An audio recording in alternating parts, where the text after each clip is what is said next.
बिस्मिल्लाहिर्रहमानिर्रहीम। अस्सलाम वालेकुम। कैसे हैं आप सब लोग? उम्मीद करती हूँ सब खैरियत से होंगे। आज हम बनाएंगे बहुत ही शानदार कड़ी पकोड़ा।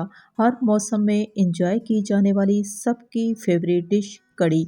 एक बहुत ही आसान और अलग तरीके से इंस्टेंट कड़ी पकोड़ा जिसके बनाने का तरीका आपको हैरान कर देगा। कम टाइम में एक बेहतरीन कड़ी बनानी है तो ये रेसिपी आपके लिए।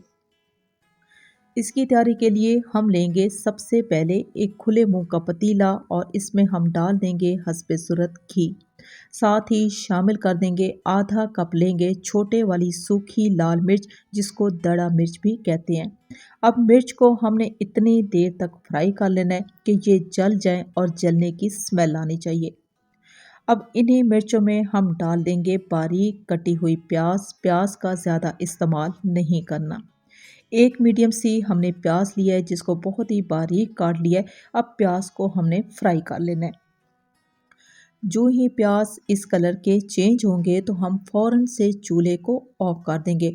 ऑफ करने के बाद इन्हीं प्याज़ों में हम डाल देंगे ठीक 2 बड़े चम्मच भर के लेंगे साबुत ज़ीरा और 2 टुकड़े हम लेंगे दालचीनी के।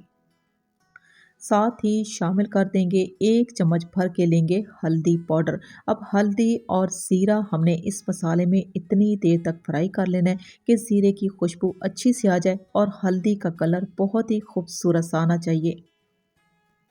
तमाम मसाले फ्राई हो चुके हैं। अब हमने क्या करना है, इस बात की तसल्ली कर लेनी है कि ये तमाम मसाले और ये पतीला मुकम्मल तौर पे ठंडे हो चुके हैं। जब ये ठंडे हो जाएंगे तो हम इसी मसाले में डाल देंगे खट्टा और बालाई के बगैर दही। बालाई के साथ दही को बिल्कुल भी नहीं लेना, खट्टा दही लेना है। आप ज़रा इस मसाले का कलर चेक कर लें। अब इसी दही में हम डाल देंगे जी बेसन। 1 कटोरी भर के हमने बेसन का इस्तेमाल करना है और वो भी हम दही में शामिल कर देंगे। अभी हमने बेसन और दही को बहुत ही अच्छे तरीके से फेंट लेना है और फेंटने के लिए हम किसी घोटने या चम्मच का इस्तेमाल कर सकते हैं। बस इस बात की तसल्ली होनी चाहिए कि बेसन में गुठली नहीं होनी चाहिए। अभी ये बहुत ही स्मूथ किस्म का बैटर तैयार हो चुका है। अब हम इसमें पानी का इस्तेमाल करेंगे।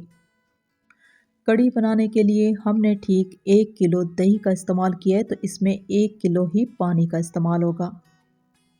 इंतहाई खूबसूरत कलर के साथ ये कड़ी तैयार हो रही है। अब इस कड़ी को हम पकने देंगे, इतनी देर तक पकने देंगे कि साइडों से उबाल आना शुरू हो जाए। जब इस तरीके का उबाल आना शुरू होगा तो हम फ़ौरन से चम्मच का इस्तेमाल करेंगे और फ्लेम को स्लो कर देंगे, यानी कि दम वाली आंच पे हमने इस कड़ी को पकने देना है। अभी हम कड़ी में खटास को चेक कर लेंगे क्योंकि जब तक कड़ी में परफेक्ट खटास नहीं होगी तो कड़ी कड़ी नहीं हो सकती।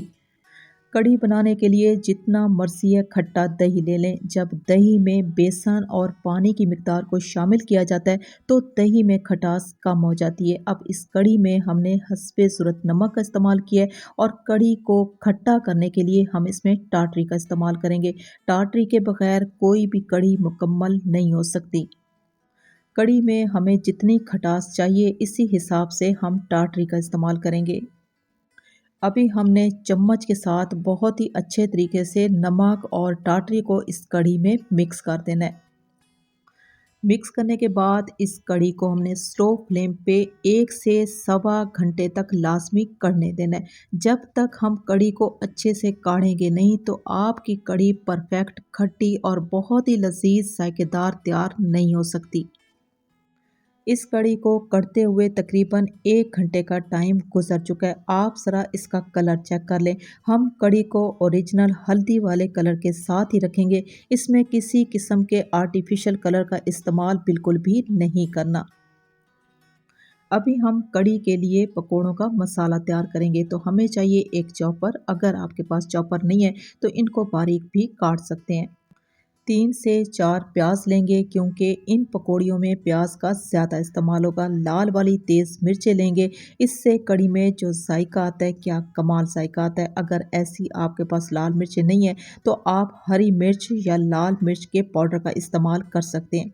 1 टुकड़ा अदरक, चंद जवे लहसुन के, 2 बड़े चम्मच भर के लेंगे साबुत सूखा धनिया, कुटा हुआ सूखा धनिया भी ले सकते हैं। 2 बड़े चम्मच भर के हमने लिए हैं कसूरी मेथी और हस्बे ज़रूरत हमने नमक का इस्तेमाल किया है। तमाम मसाले मुकम्मल हो चुके हैं, ढक्कन लगाएंगे और इन मसालों को हम चॉप कर लेंगे। हमने लिया जी बेसन, जितना आपको बेसन चाहिए आप उसी हिसाब से ले सकते हैं। इसी बेसन में हम डाल देंगे वो तमाम चॉप किया हुआ मसाला। साथ ही हम इसमें लाजमी इस्तेमाल करेंगे 3 से 4 चुटकी लेंगे मीठा सोडा। इससे क्या होगा, जो पकौड़ियाँ होंगी बहुत ही फ्लफ़ी और बहुत ही लज़ीज़ किस्म की तैयार होंगी। इसके कलर को बहुत ही खूबसूरत बनाने के लिए हमने हल्दी का इस्तेमाल किया है। अब हमने इस मसाले को बहुत ही अच्छे तरीके से घोल लिया है। ये मसाला किस तरीके का होना चाहिए बस आप ये देख लें। बेसन के इस मसाले को ना ही बहुत ज़्यादा पतला रखना है और ना ही गाढ़ा रखना है। अब इस मसाले को हम थोड़ी देर के लिए रख देंगे ताकि पकौड़ियाँ बहुत ही नरम व मुलायम सी तैयार हों। ऑयल को हमने तेज़ गरम कर दिया है। तेज़ गरम ऑयल में हम एक छोटी सी चम्मच लेंगे और छोटी छोटी हम पकौड़ियाँ तैयार कर लेंगे। इस बेसन में हमने मीठे सोडे का इस्तेमाल किया है, इसीलिए ये थोड़ी सी फूल गई हैं। अब हम क्या करेंगे कि इंतहाई खूबसूरत कलर के साथ ये पकौड़ियाँ तैयार हो चुकी हैं। तमाम पकौड़ियों को हम इसी तरीके से ही तैयार कर लेंगे और इनको हम ठंडा कर लेंगे। ठंडा करने के बाद थोड़ी देर के लिए हम पानी में रख देंगे। बहुत ही खूबसूरत कलर, जायके और खटास के साथ ये कढ़ी सवा घंटे के बाद तैयार हो चुकी है। अब इस कढ़ी में हम डाल देंगे पकौड़ियाँ। इन पकौड़ियों को हमने ठंडा करने के बाद 2 से 3 मिनट के लिए पानी में रख दिया था। पानी को हमने रिमूव कर दिया है और पकौड़ियों को हमने कढ़ी में शामिल कर दिया है। कढ़ी में पकोड़ों का इस तरीके से इस्तेमाल किया जाए तो कढ़ी जो है वो मिकदार में कम नहीं होती। अब हमने पकौड़ियों को कढ़ी में अच्छे तरीके से मिक्स कर लेना है। मिक्स करने के बाद जी अब हम इस कढ़ी को लगाएंगे तड़का, बहुत ही आसान एक यूनिक तरीके से। हम लेंगे जी लाल मिर्चों का पाउडर और इस पाउडर को हमने कढ़ी पे बहुत ही अच्छे तरीके से फैला देना है। फैलाने के बाद तड़का लगाने के लिए हम उसी ऑयल या घी का इस्तेमाल करेंगे जिसमें हमने पकोड़े फ्राई किए थे। चम्मच का इस्तेमाल करेंगे और इस तड़के को हमने कढ़ी में बहुत ही अच्छे तरीके से मिक्स कर लेना है ताकि इस तड़के का जितना भी जायका है वो कढ़ी में शामिल हो जाए। चूल्हे को हम ऑन कर देंगे क्योंकि हमने चूल्हे को ऑफ ही रखा हुआ था और अब हम लगा देंगे जी ढक्कन। सिर्फ और सिर्फ 6 से 7 मिनट तक हम इस कढ़ी को दम वाली आंच पे पकने देंगे ताकि पकौड़ियों का जितना भी जायका है वो कढ़ी में शामिल हो जाए। 6 से 7 मिनट के बाद हम चेक करने लगे हैं तो यकीन माने बहुत ही खूबसूरत कलर और जायके के साथ ये कढ़ी पकोड़ा मुकम्मल तौर पे तैयार हो चुके हैं। बहुत ही आसान एक यूनिक तरीका कढ़ी पकोड़ा। आपको ये रेसिपी और मेरे बनाने का तरीका अच्छा लगा हो तो मेरी आपसे रिक्वेस्ट है कि आप मेरे चैनल को सब्सक्राइब कर लें, मेरी वीडियो को लाइक और शेयर ज़रूर कर दें। अब इसकी खुशबू के लिए हम इस पे डाल देंगे बारीक पिसा हुआ गरम मसाला। इस रेसिपी को मेरे तरीके से एक बार ज़रूर ट्राई कीजिएगा। इसका जायका आपको अच्छा लगे तो कमेंट में ज़रूर बताइएगा। इसी के साथ ही मैं आपसे इजाज़त चाहूँगी। अल्लाह हाफिज़।